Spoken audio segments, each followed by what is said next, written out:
amidst the raid were career-ending tapes of recordings of celebrities, and electronic devices with incriminating data on it were discovered in Diddy's homes in both LA and Miami by Homeland security agents. Feds are also looking into a slew of shootings that have been directly linked to Diddy. Now the crazy thing is, a lot of those were swept under the rug, but just a simple Google search will verify all of my claims of his crimes. Now these are the Diddy shootings. Now make sure you like, comment, subscribe, and watch this whole entire video so that you don't miss nothing. Now Diddy has a bunch of bodies under his belt and a few survivors. Now let's talk about first the most recent shooting that occurred in a Los Angeles recording studio involving his son Justin, the devil's offspring.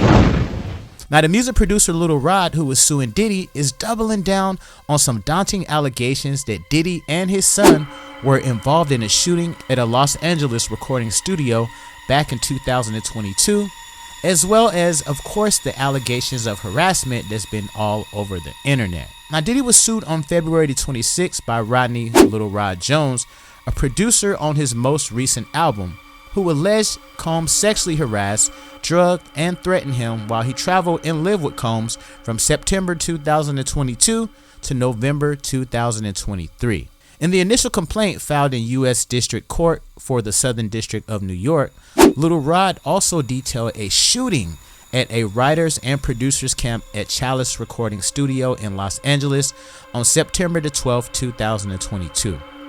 In addition to that, he also alleges that Diddy's son, Justin, and Justin's friend, identified in the court documents as G, was also there. Now the lawsuit alleges that Combs is part of a RICO enterprise and that he and others are involved in an ex-trafficking venture.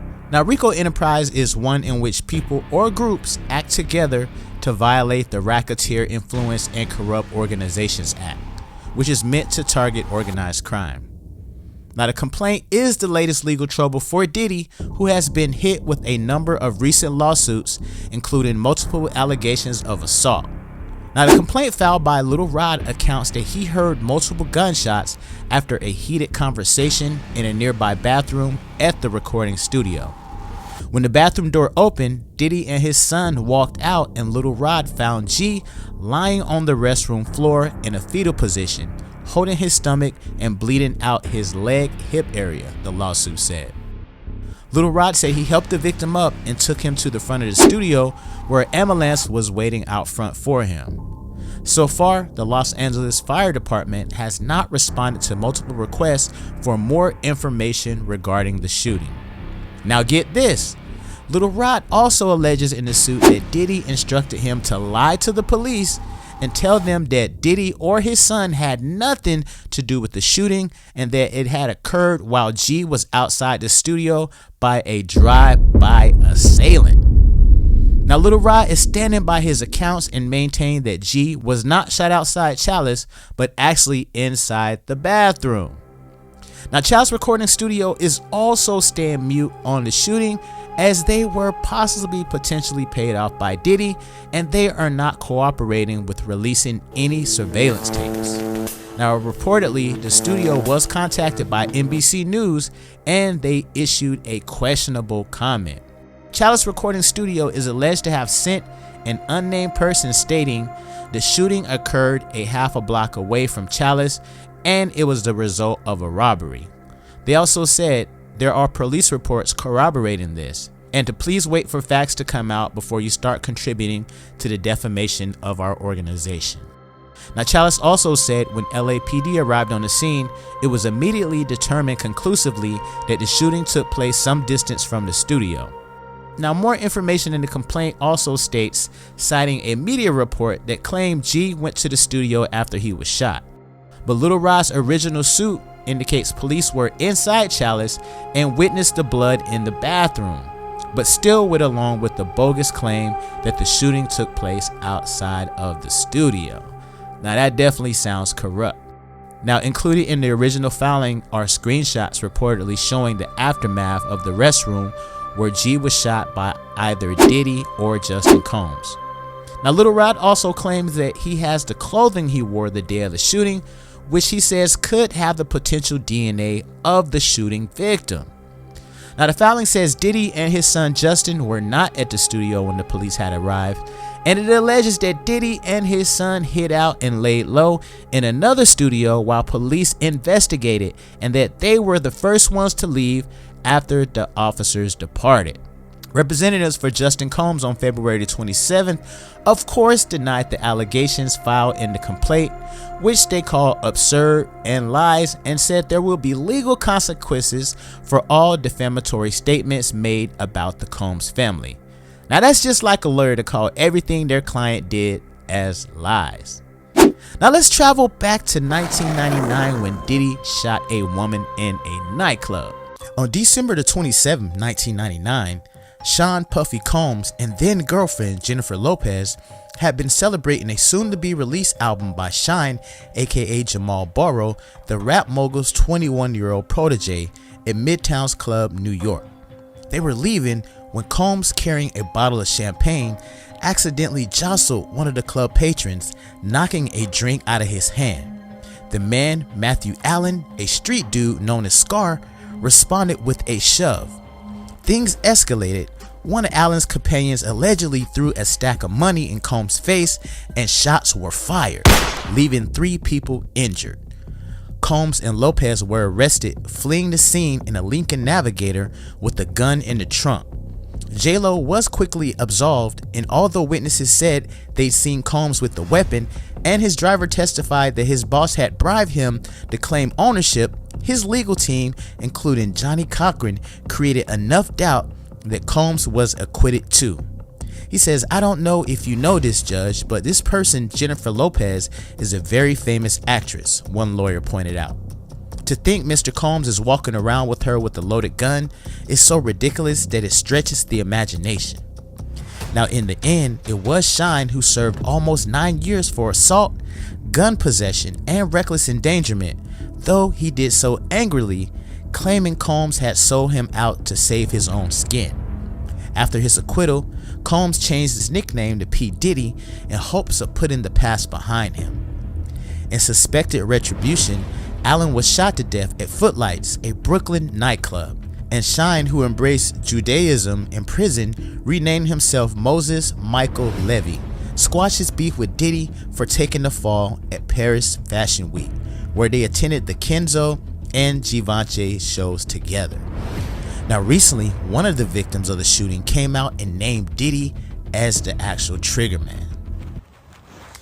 Hey, how you doing? So, here today about this latest lawsuit with the P. Diddy, Puff Daddy, Puffy, Sean Puffy Combs, whatever you want to call him,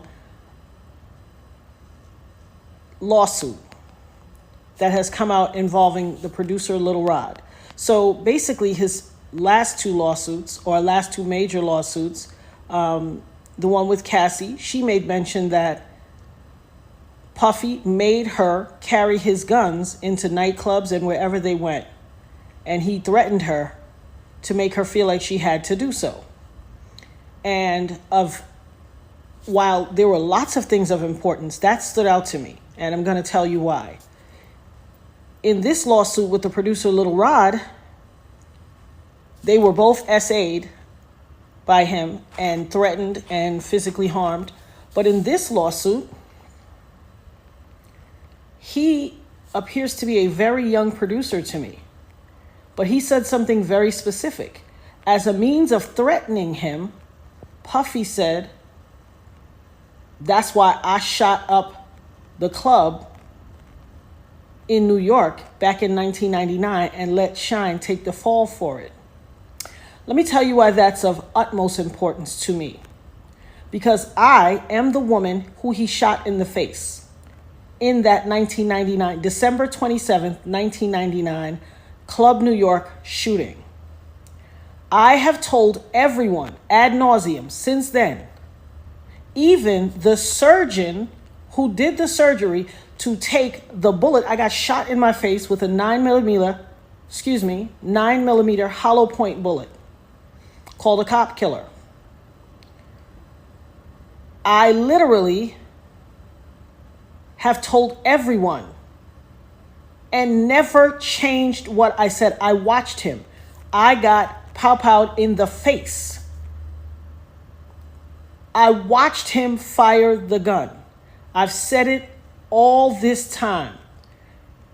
Even the surgeon who did my surgery to take out part of the bullet fragments that was aspirating into my lungs and try to remove as many bullet fragments as possible, testified in the criminal trial that while they were putting me under, I was screaming, Puffy, pew pew me in the face. He testified in the criminal trial. It is in the record. They all knew he did it. Everybody knew he did it. But he paid off the club bouncer named Sharice and all these other people and the club owners with their video to hide the video. That's his MO. I told everybody that. This man almost took my life, has traumatized my life, has caused undue harm, irreparable damage to my life, lied his behind off. I've had all these youngins on the internet harassing me, swearing that I'm making it up that he did it. And look what he did to Little Rod. He threatened him. Oh, you don't think I bust my gun?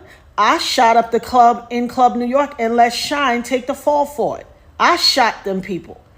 Well. It only took 24 whole years for it to come out. You see this tattoo? This commemorates me getting shot. It took 24 years for him to come out and say it. I've been saying it all along, but y'all pick and choose who y'all want to believe. Oh, baby, you ain't seen nothing yet. Not only did he pew me in the face, he also set off a course of harassment against me for the past 24 years. When I tell you the things I went through, there was a time in 2017 and 2018 where I got 7 flats on my BMW. 7, the same tire, in a 2-year span. 7 on the same tire, and they were all new. Every time it happened, I had to get a new tire. I have the pictures to prove it. Harassing me. You want to know why? Because prior to Cassie, I was the only person to be victimized by him and then to successfully sue him and get paid. And he had to pay me out of his pocket. He has never gotten over that. Oh, baby. You see this RICO charge that's about to come?